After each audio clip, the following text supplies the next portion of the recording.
Bank of Baroda থেকে নতুন recruitment বিজ্ঞপ্তি প্রকাশিত হয়েছে। বিজ্ঞপ্তি অনুসারে কি কি পোস্টে আবেদন করতে পারছেন, আবেদন করবার জন্য কি কি এলিজিবিলিটি ক্রাইটেরিয়া লাগবে, কিভাবে আবেদন করবেন, সে সমস্ত বিষয় নিয়ে আজকে ভিডিওটির মধ্যে আলোচনা করব। ভিডিওর সঙ্গে থাকুন, ভালো লাগলে লাইক করুন, চ্যানেলে প্রথমবার হলে সাবস্ক্রাইব করে পাশের বেল আইকনটিকে অবশ্যই বাজিয়ে রাখুন। তো চলুন ভিডিওটিকে শুরু করা যাক।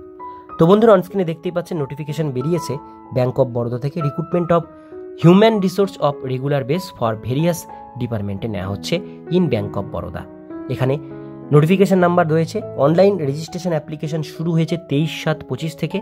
আবেদন করবার লাস্ট ডেট 12/8/2025 তারিখ। পেমেন্টেরও লাস্ট ডেট 12/8/2025 তারিখের মধ্যে আবেদন করতে হবে। এবার আমরা এলিজিবিলিটি ক্রাইটেরিয়া দেখব। প্রথম পোস্টের নাম ম্যানেজার ডিজিটাল প্রোডাক্ট। এখানে স্কেল 2 অনুসারে স্যালারি পাবেন। ভ্যাকান্সি রয়েছে 7টা। Minimum age limit 24, maximum 34। Qualification BTech computer সায়েন্সে থাকতে হবে, তবে আবেদন আপনারা করতে পারবেন। পোস্ট কোয়ালিফিকেশন এক্সপিরিয়েন্স মিনিমাম 3 বছরের থাকতে হবে। এবার চলে আসবো next post, senior manager digital product. Pay level 3 রয়েছে, স্কেল 3, 6টা ভ্যাকান্সি। আর এজ লিমিট 27 থেকে 37-এর মধ্যে হতে হবে। এখানেও বিটেক কম্পিউটার সায়েন্স বা ইনফরমেশন টেকনোলজি বা ইলেকট্রনিক্স কমিউনিকেশন নিয়ে আপনাদের কোর্স থাকতে হবে। 6 বছরের পোস্ট কোয়ালিফিকেশন এক্সপিরিয়েন্স লাগবে। এবার চলে আসবো department security, 14 vacancy. Fire safety officer নেওয়া হবে। পে স্কেল 1 অনুসারে স্যালারি পাবেন। 14টা ভ্যাকান্সি। এজ লিমিট 22 থেকে 35-এর মধ্যে হতে হবে। এখানে আপনাদের BE fire, national fire service college নাগপুরের থেকে কোর্স থাকতে হবে, তবে আবেদন আপনারা করতে পারবেন। বা যারা এখানে ফুল টাইম ব্যাচেলার ডিগ্রি করেছেন তারাও এটা আবেদন করতে পারেন, কিন্তু তার সঙ্গে 3 বছরের আপনাদের এক্সপিরিয়েন্স লাগবে ফায়ার সেফটি অফিসারের ক্ষেত্রে। এর পরের পোস্টটি হচ্ছে manager information security. Pay scale 2, 4টে ভ্যাকান্সি। 24 থেকে 34 এর মধ্যে বয়সসীমা হতে হবে। এটাও বিটেক বা কম্পিউটার সায়েন্স নিয়ে যারা গ্র্যাজুয়েট করেছেন তারা আবেদন করতে পারছেন।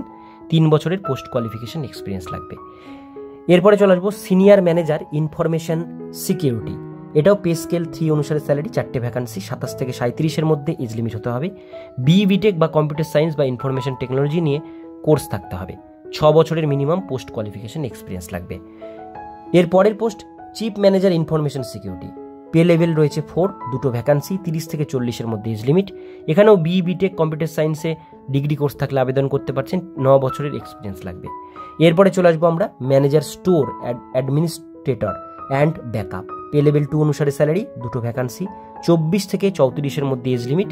এটাও B Tech computer science, information technology বা ইলেকট্রনিক্স কমিউনিকেশনের উপর ডিগ্রি কোর্স থাকতে হবে।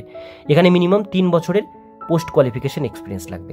Senior manager store administrator and backup. Pay level 3 অনুসারে স্যালারি। 2টো ভ্যাকান্সি। 27 থেকে 37-এর মধ্যে এজ লিমিট হতে হবে। বিটেক কম্পিউটার সায়েন্স, ইনফরমেশন টেকনোলজির উপরে কোর্স থাকতে হবে। 6 বছরের মিনিমাম আপনাদের এক্সপিরিয়েন্স লাগবে পোস্ট কোয়ালিফিকেশন। তো এই কয়েকটি হচ্ছে পোস্ট। টোটাল এখানে রয়েছে 8খানা পোস্ট, দেখতেই পাচ্ছেন। তার মধ্যে এই পোস্টগুলো ভাগ রয়েছে বিভিন্ন ধরনের। আর এই পোস্টগুলোর স্যালারি স্কেল বলেই দিয়েছি। ভ্যাকান্সি প্রত্যেকটা টোটালটা দেওয়া রয়েছে। এবার ক্যাটাগরি ওয়াইজ এখানে ভ্যাকান্সি ডিটেলস দেওয়া রয়েছে। আপনারা যে কাস্ট বা ক্যাটাগরি থেকে বিলং করেন সেই হিসাবে ভ্যাকান্সিটা দেখে নিয়ে তারপরে আবেদন করবেন। এবার চলে আসবো নিচের দিকে। এখানে রয়েছে আপার এজ লিমিটের উপরে বয়সের ছাড়। ST/SC হলে 5 বছর, ওবিসি হলে 3 বছর, ফিজিক্যাল হ্যান্ডিক্যাপ হলে আলাদা আলাদা কাস্ট ওয়াইজ ছাড় রয়েছে। EX সার্ভিসম্যানদের জন্য এখানে বয়সের ছাড় রয়েছে। এবার চলে আসবো অ্যাপ্লিকেশন ফিস। অ্যাপ্লিকেশন ফিস 850 টাকা লাগবে যারা জেনারেল EWS OBC ক্যান্ডিডেট তাদের জন্য। আর যারা ST/SC physical handicap women candidate রয়েছেন তাদের 175 টাকা প্লাস পেমেন্ট গেটওয়ে চার্জ আপনাদের লাগছে আবেদন করবার জন্য। তো বন্ধুরা, এই ছিল ডিটেলস বিষয়। যারা আবেদন করতে চান অনলাইনের মাধ্যমে এই ফর্মটি আবেদন করবেন। লিঙ্ক আমি ডিসক্রিপশন বক্সে আপনাদের সুবিধার জন্য দিয়ে দেব।